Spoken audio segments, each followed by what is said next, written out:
বিড়ি কলাইগুলো ভালো করে জল দিয়ে 2-3 বার ধুয়ে নেব।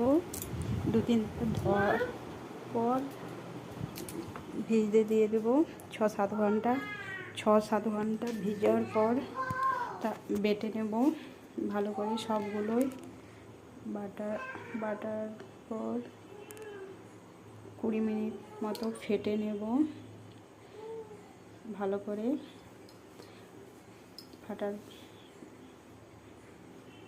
তারপর ওই বিড়ি কলার বাটাটার মধ্যে মৌরি আদা গ্রেট করে নেব, মৌরি দিয়ে দেবো, আদা গ্রেট করে নেব আর জোয়ান দিয়ে দেব।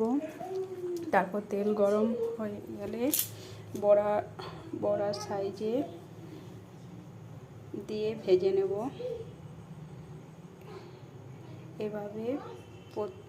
এভাবে সবগুলোই ভেজে নেব।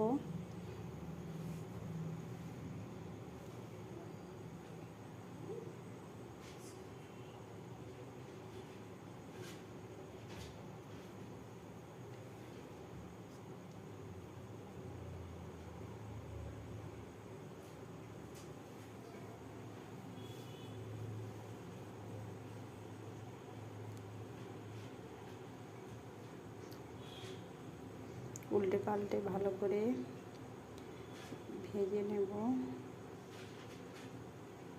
ভাজার পর একটা পাত্রে জল নেব, জলের মধ্যে নুন আর চিনি দিয়ে দেব, একটু মিশিয়ে নেব নুন চিনিটা। তারপর বড়াগুলো দিয়ে দেব, প্রায় 1 ঘন্টা মতন রেখে দেব ভিজিয়ে। তারপর 1 ঘন্টা পর আবার উঠিয়ে নেব।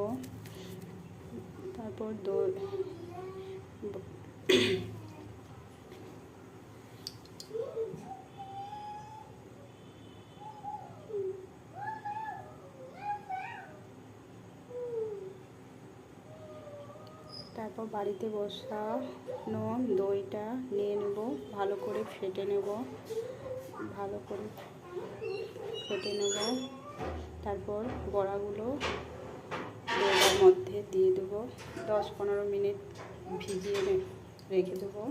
তারপর পরিবেশন করব। পরিবেশন করার সময় একটু চাট মশলা, একটু জলজিরা, বিট নুন আর ভাজা মশলা দিয়ে দেব, একটু লঙ্কা গুঁড়ো। আর আমি যেহেতু চাটনি করিনি তার জন্য সস দিয়ে দেব। বাড়িতে এইভাবে করলে খুব ভালো